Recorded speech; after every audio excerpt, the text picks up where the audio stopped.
Sir యాక్చువల్‌గా కరీం ఇప్పుడు జగిత్యాలలో జరుగుతున్న పాలిటిక్స్ గురించి ఏమనుకుంటున్నారు అసలు మీరు? ఈ జగిత్యాల రాజకీయం కాదు.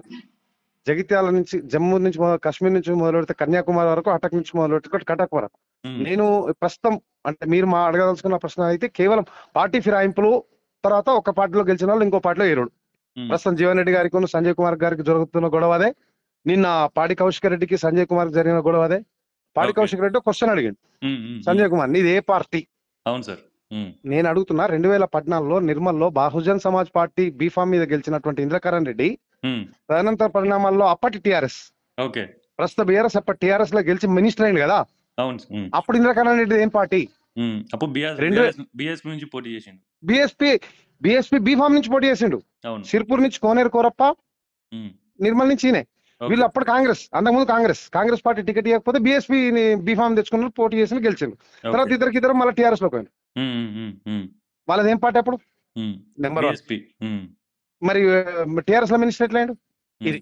సో నెంబర్ 2, 2018లో మహేశ్వరం నుంచి పోటీ చేసినటువంటి సబితా ఇంద్రారెడ్డి గారు తదనంతర కాలంలో 2018 నుంచి 23 వరకు ఉన్నటువంటి దానిలో విద్యాశాఖ మంత్రిగా పనిచేశారు. ఓకే. కాంగ్రెస్ పార్టీ బీఫామ్ మీద గెలిచి టిఆర్ఎస్ లో మినిస్టర్ చేసింది. ఆమె ఏం పార్టీ? కౌశిక్ రెడ్డి ఏదైతే ప్రశ్న అడిగిండో, ఈ ప్రశ్న టిఆర్ఎస్ 2014 నుంచి 23 వరకు ఎన్ని ప్రశ్నలు అడగాల్సిండే ఇట్లా. కౌశిక్ రెడ్డి టిఆర్ఎస్ కదా. సరే, నేనంటే ఒక సామాన్యుని కావచ్చు, లేదంటే ఒక పార్టీలో చిన్న స్థాయి కార్యకర్తను కావచ్చు, కానీ Padi Kaushik Reddy he's a legislative member elected from one party. అడిగినప్పుడు నిన్ను కూడా అడుగుతారు కదా. అట్లా నేను ఇప్పుడు సంజయ్ కుమార్ వెనకేసుకొస్తాను అంటలేదు. ఆయన నేను సంజయ్ కుమార్ కు వెనకొస్తలేను.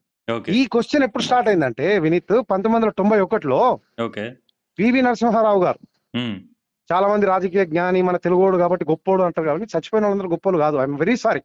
ఎవరి మనోభావాలను గాయపడితే ఐఎమ్ వెరీ సారీ. 1991లో అప్పుడు అయోధ్య మూమెంట్ చాలా ఉధృతంగా నడుస్తున్నది. సోమనాథ్ నుంచి అద్వానీ గారు రథయాత్ర ప్రారంభం చేసిన అయోధ్య వరకు అని.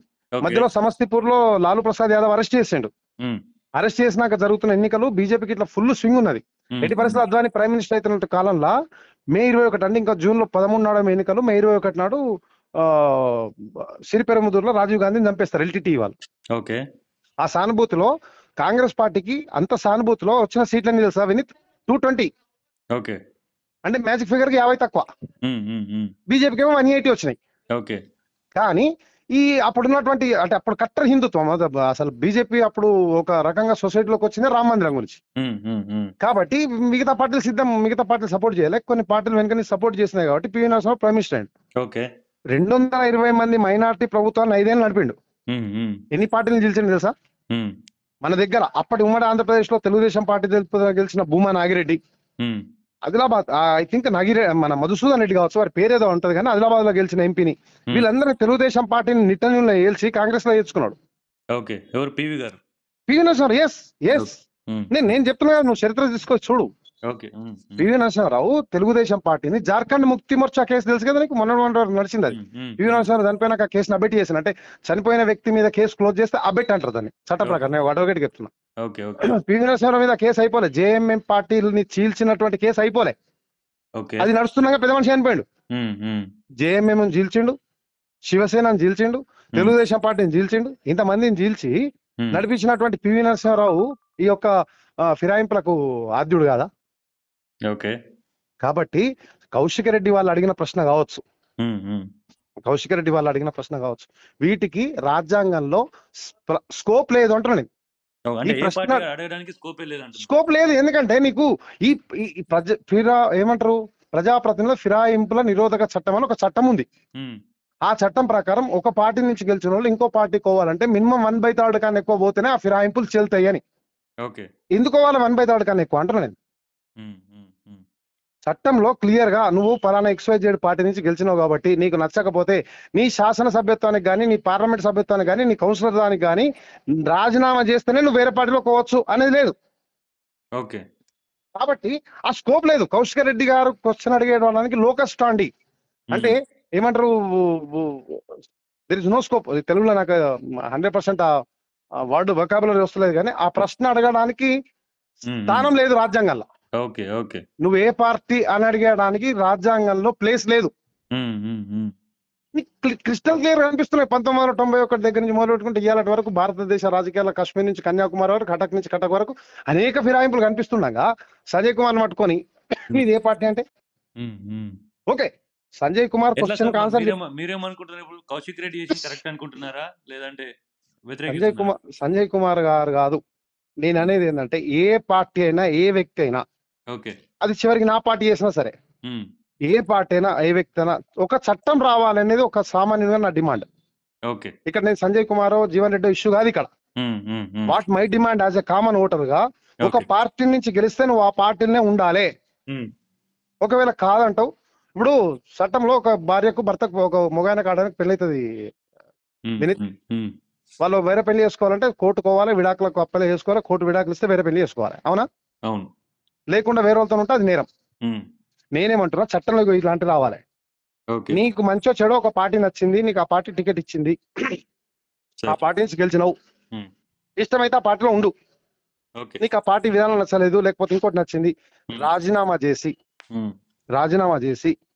మళ్ళీ ప్రజల దగ్గరకు వేరే వేరే పార్టీ టికెట్ ఇస్తే ఆ పార్టీ మీద పోటీ అయ్యి గెలువు, నీ ఇష్టం. దీనికి ఉదాహరణ 2019 నుంచి 23 వరకు తెలంగాణ భారతీయ జనతా పార్టీ చేసి చూపించింది. ఈటల రాజేందర్ టిఆర్ఎస్ నుంచి బీజేపీలోకి వచ్చిండు. తీసుకున్నామా? ఎస్. కోమటిరెడ్డి వెంకటరెడ్డి కాంగ్రెస్ నుంచి బీజేపీలోకి వస్తాడు. కోమటిరెడ్డి రాజగోపాల్ రెడ్డి వెరీ సార్, కోమటిరెడ్డి రాజగోపాల్ రెడ్డి వస్తాడు. మరి తీసుకొస్తున్నాయి కదా. ఆయన రాజీనామా అయింది సరే, ఆయన ఎన్నికలు ఓడిపోయాడు. నువ్వు గెలిస్తేనే మా పార్టీలోకి రా.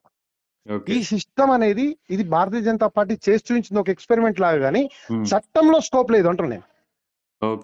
సో చట్టం రావాలంటున్నారు దీనికి. ఎస్, నేనేమంటున్నా అంటే ఫిరాయింపుల నిరోధక చట్టానికి మరింత పదును పెట్టాలి. It should be more sharpen and it should be more particular things. 1/3 అనేది కూడా తీసేయాలంటున్నా నేను. 1/3 పోతే చెల్తుంది. అప్పుడు ఏమైతుంది, ఇంకా ధర పెరుగుతుంది. ఇప్పుడు భారతీయ జనతా పార్టీ వాళ్ళు ప్రస్తుతం తెలంగాణలో 8 మంది ఉన్నారా బా, ముగ్గురు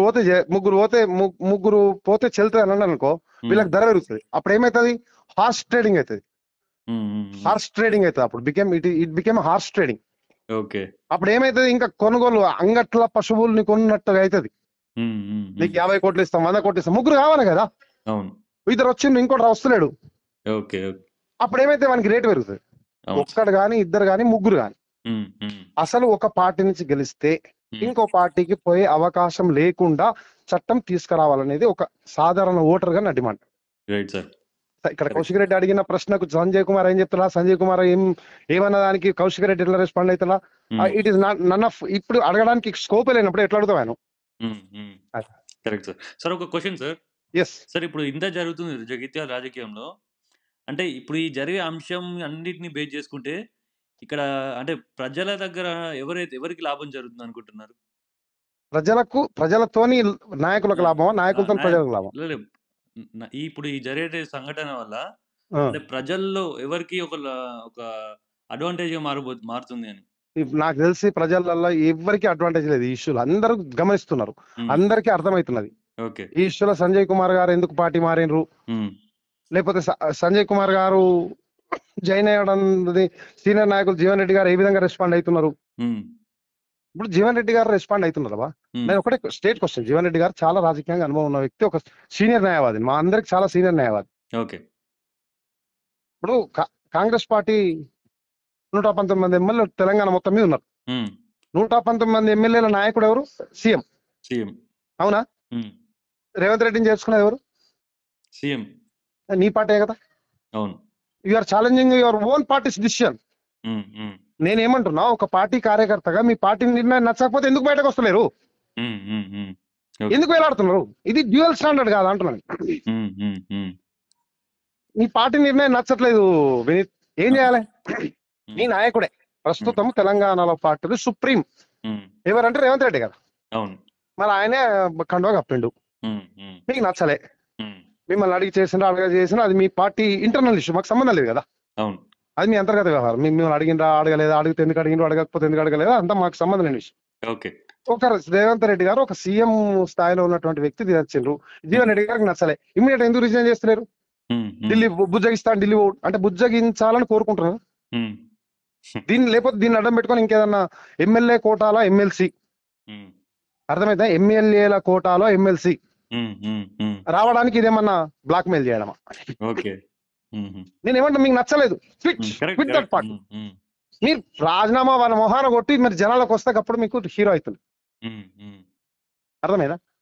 దీనివల్ల ఎవరికి, ప్రజలకు ఎవరికి లాభం ఉన్నదో లేదో కానీ నాయకులలో కొంతమందికి అడ్వాంటేజ్ అవుతుంది. సంజయ్ కుమార్ గారికి అడ్వాంటేజ్ అవుతుంది, ఎందుకంటే హీఈస్ ఏమంటారు దాన్ని, enjoying the protocol. Okay.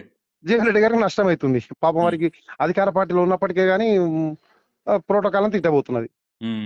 Jeevan Reddy లాంటి సీనియర్ నాయకులు ఒకవేళ సంజయ్ కుమార్ ను వారు అడగకుండా వేసినట్టయితే ఇమ్మీడియట్ గా వారు అదే రోజు రాత్రి రిజైన్ చేస్తే వారి మీద గౌరవం పెరుగుతుండే జనాలలో. Okay, right sir. Thank you.